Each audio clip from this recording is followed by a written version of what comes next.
Hi and welcome to my channel. Recently a video popped up in my YouTube feed and the title was basically Sweden is not Utopia, my thoughts on growing up in Scandinavia. So I watched this video and it's basically from Jenny, or better Jenny in Swedish, who talks about growing up in Sweden and kind of responding to people sometimes saying Sweden is an utopia. And she mentions the definition of utopia in her video, but I also looked it up and wanted to, present it here before we talk about it. And I basically watching her video and reacting to what she is saying. So the term utopia originates from Sir Thomas More's 1516 book Utopia, which describes a fictional island society with seemingly perfect laws, governance, and way of life. Over time, utopia has come to represent any visionary or idealistic goal for society. So in today's video, I kind of want to look at a few statements she basically made. So she is a born and raised Swede, and her partner actually is also Swedish. So they both grew up in Sweden, and nowadays they travel and also live abroad. So it is an interesting perspective, from a Swede who also lived abroad. So I'm originally from Germany and I also was born and raised there. And I have lived 4 years in Vienna, in Austria, and also almost 10 years in London, the UK, where actually I think she lives now, and 1 year in Singapore. So I just mentioned that because, that's the background she has when she talks about it, and I have when I talk about it. It's from people who have lived in different countries and who have traveled around and had the experience of living in Sweden as well, which is me right now and her in the past. So the main question is, do I think is Sweden an utopia? Before we dive into her video, make sure to like this video and also subscribe to my channel, because it would help me to grow and reach more people and just have a discussion about Sweden, because I love doing that and hopefully you love doing that too. And I also have actually a newsletter you can sign up to. There is a link in the description down below. I update you with anything about Sweden, including some cool properties I find on a regular basis. And you also get a little ebook with 10 questions to see if Sweden is the right fit for you. So make sure to subscribe and you find the link down below. Let's get started.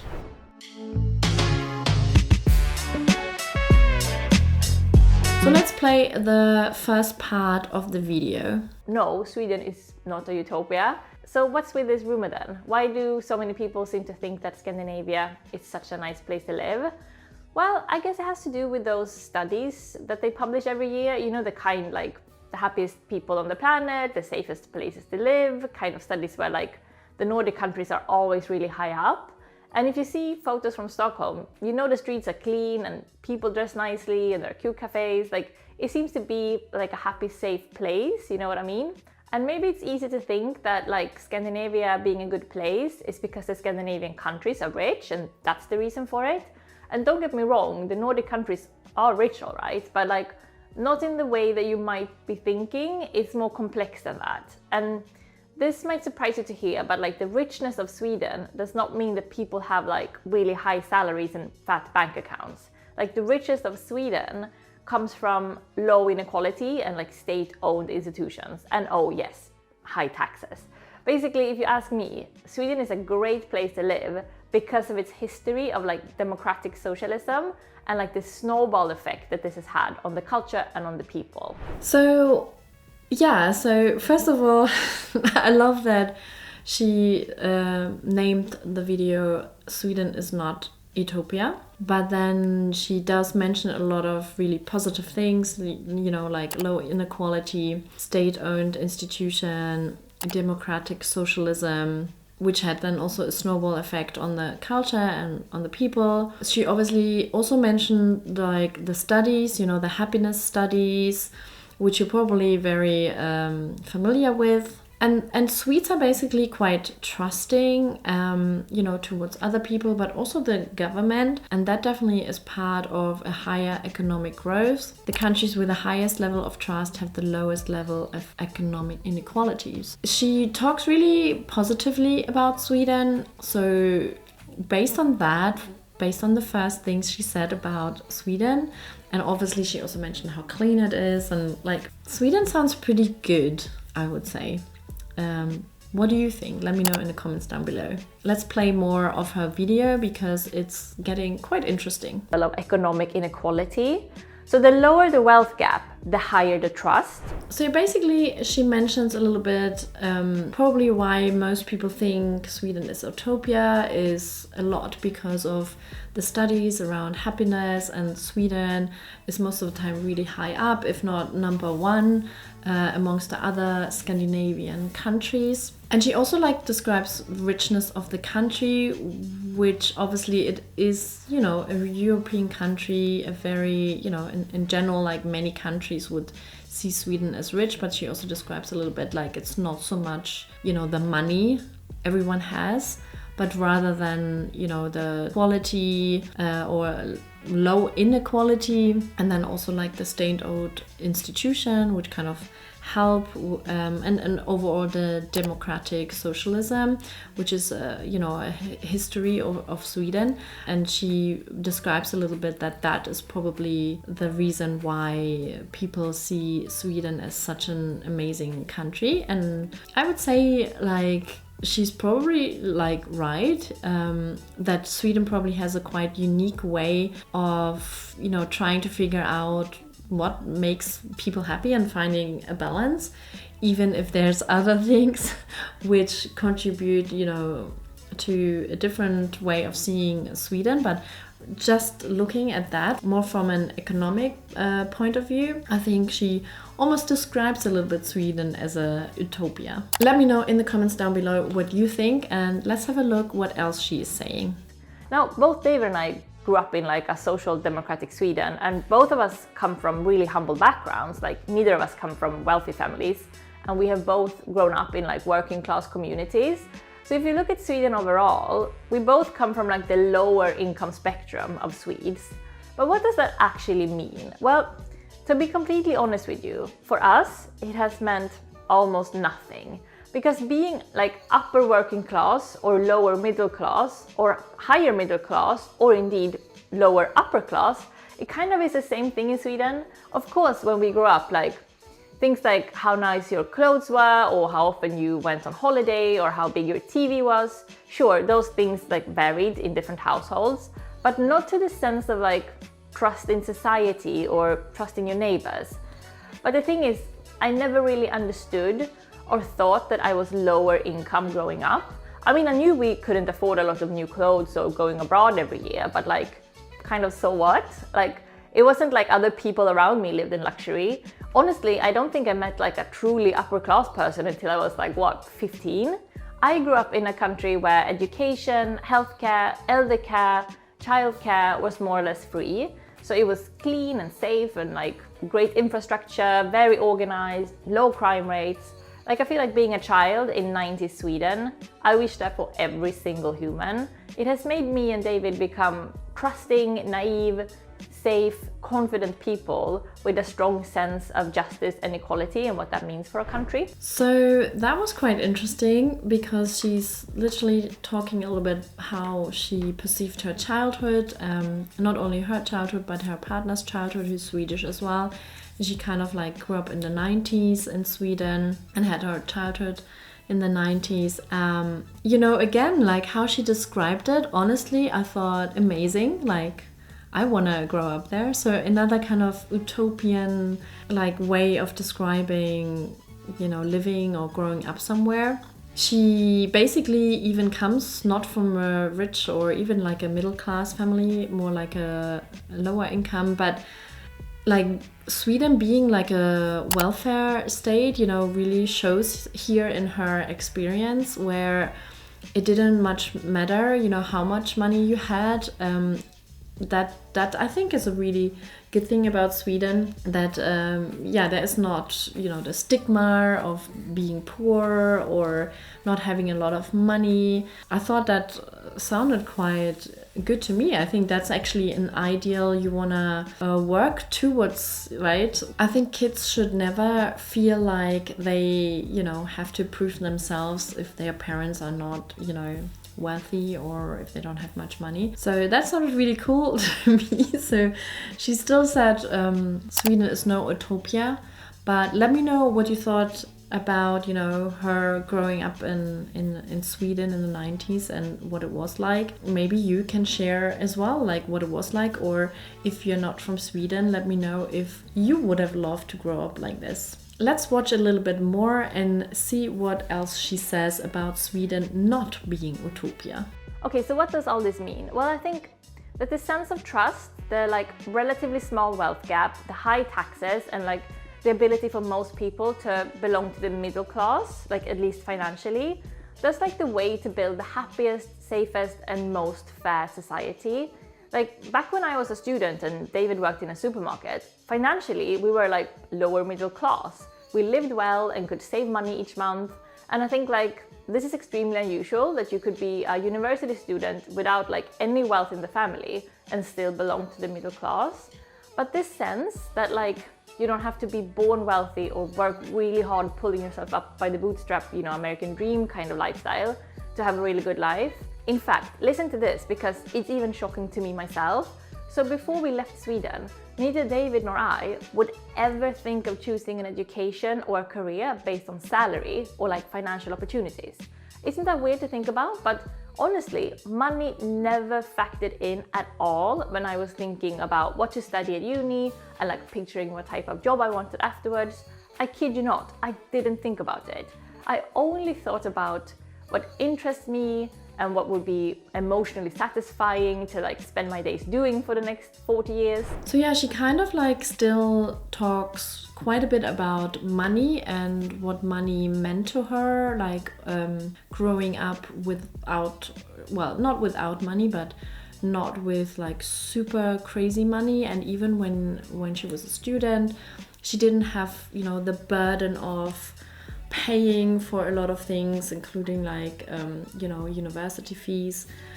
Clearly her parents wouldn't be able to afford it, like if you compare it, if she maybe grew up in the US or UK. So she had the freedom of really study what she wanted to study without having the pressure of, first of all, paying for it, but also later on, like even like studying something where she just thought she has to make money with it. And again, it sounds quite good. Like she talks about it very positively compared to other countries as well. So I don't know, obviously, if you are someone who wants to make a lot of money, that way of life, I mean, could be still for you, to be honest, because that doesn't mean people are not making money here in Sweden. It's the contrary. Like you have big companies, you know, big ideas coming from Sweden, but there is not so much pressure when you grow up. And obviously she's talking a lot about her childhood, and now also when she studies, when she was a student. This is a bit different when you maybe come as a foreigner here to Sweden. You might not have all the benefit of growing up in Sweden, but I think that's probably also a little bit my way of thinking, that I'm not thinking only about myself, but also about my children and where do I want them to grow up, in which country, you know, what kind of, you know, benefits should they have. And although I totally realize that we are not in the 90s anymore, and people will probably comment on this video and saying like, in the past everything was better here in Sweden, which might be the case, you know, but still to this day, when you compare it to other countries, right now, I think there's a lot of also disadvantages in other countries, and then you can still see if Sweden might be the better choice. But yeah, so again, what she was talking about sounded very positive to me. And she's not only talking about what people really think why Sweden is utopia, but she actually so far describes a lot of positive things about Sweden. So maybe let's watch a little bit more and see if she comes around and finds all the reason why Sweden is not an utopia. Because when we grew up in Sweden, it was like you choose your education, you go get your free degree, then you get a job, and then you will automatically make like an okay salary. Then you will like earn a little bit more as the years go by, and you will save a little each month, then buy a small apartment, then upgrade that to a slightly bigger one a few years after, and so on. And if things go according to plan, you will buy a little summer cottage somewhere when you're like 40.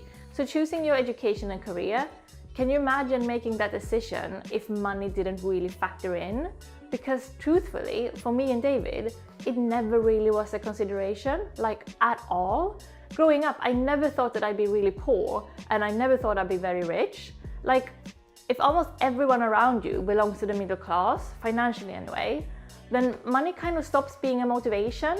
So we're all already having it really good. So you might as well work with something that interests you and makes you happy. So that part was also interesting. It was not necessarily quite positive or negative, or at least she didn't really judge it. She just kind of like said it how it felt for her and her partner. So I think you can see this really from like two sides. Either it sounds like a very boring life, you know, so you kind of like slowly trying to make more money, or like to upgrade a little bit your life from a small apartment to a big apartment, or maybe even a house. And what is very common in Sweden as well is to have like a summer house. So that's obviously, like she describes it here, something to aspire, people like working towards this.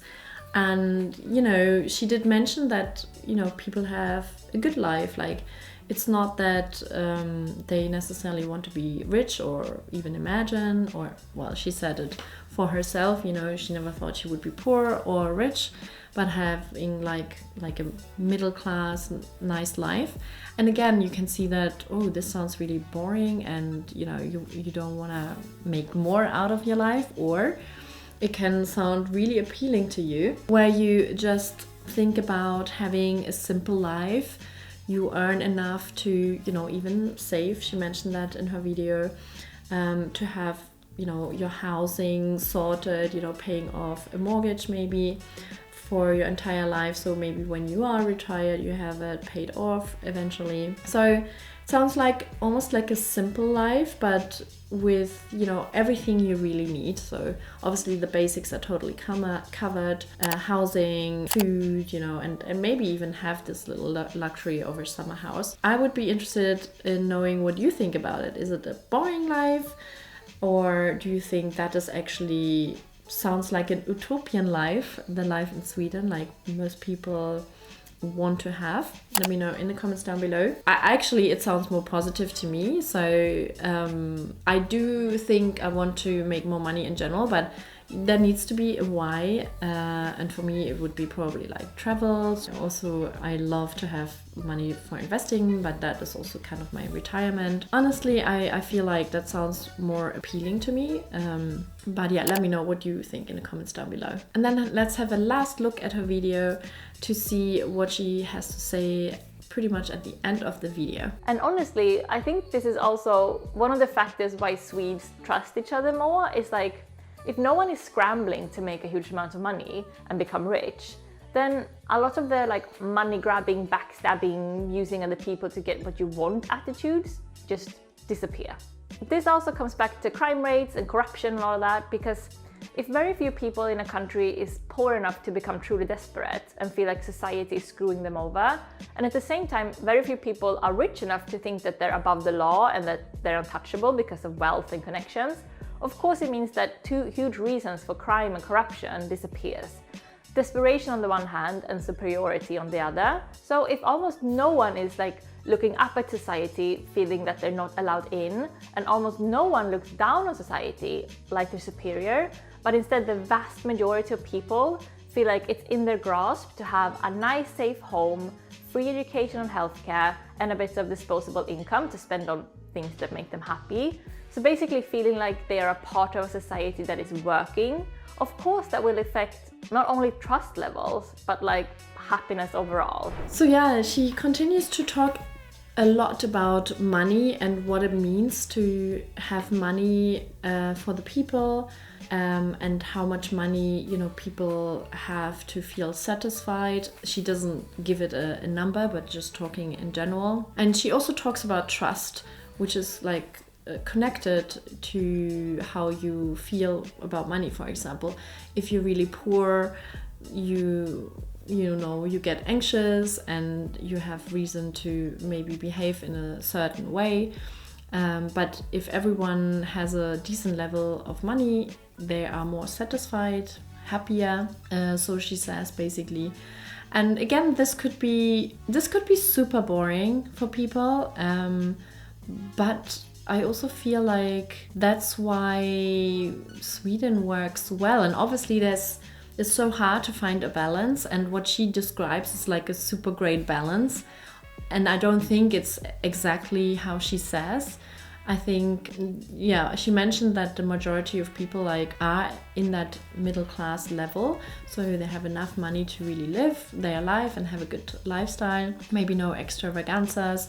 But yeah, well, overall, Sweden is a welfare country. You know, they have a very big focus on welfare and trying to find that balance. But yeah, again, she so far, and we are like 10 minutes in the video, and I don't think it's much longer. And she has described really an utopian country, where things are working really well. Do I think Sweden is an utopia? So honestly, based on what she describes, it really sounds like an utopia. If I really think about other countries, what she mentions, it is quite good in Sweden. Again, like at least Sweden is really trying hard to go in that direction, or, you know, it's really hard also, even if you find a good balance, to actually maintain that. So obviously she talks a lot about the past when she grew up. Not so much, she didn't mention much that is still the case, although I think, but yeah, there's still the same kind of aspirations for Sweden and the people. So based on what she really talks about, Sweden sounds really amazing. Obviously what she didn't talk about and is like, you know, entrepreneurship, or like what kind of possibilities and opportunities do you have here in Sweden to maybe make money, you know, because that is obviously something some people maybe aspire, but I think the opportunities are here. For me, utopia can mean a lot of things, but it is very much based on the people and, you know, how peaceful they are as well. But my biggest question is, I think Sweden obviously is not utopia, and she said that as well, despite having so many positive things. Again, utopia is perfection almost, and that's not Sweden either. But then I really think about other countries and how it is there, and I'm super curious to hear if you have any other countries where you think it could be even better. Then let me know in the comments down below and let me know why. But Sweden has a lot of advantages, and I can see what she said about, you know, the whole idea of people being quite equal, especially financially, because, you know, I heard a lot from her about how much people make and on their lifestyle. And obviously she didn't mention the weather, you know, or some studies where people say that also maybe Sweden is one of the loneliest countries, or, you know, people live a lot alone and therefore feel lonelier, and these kind of things she didn't mention. So that would be obviously interesting to know. Also, she doesn't live in Sweden anymore, so there might be a reason why she doesn't. She did, I think, mention somewhere in the video that she was at some point a bit more willing or had an interest in making more money than she basically described, like how the average Swede is. So that's also interesting. So maybe it would be interesting to know why she left Sweden and doesn't live there anymore. Because again, you could also make money here in Sweden, but maybe the opportunities are better in other countries. Thanks for watching till the end, and I hope I will see you in my next video. Hej då!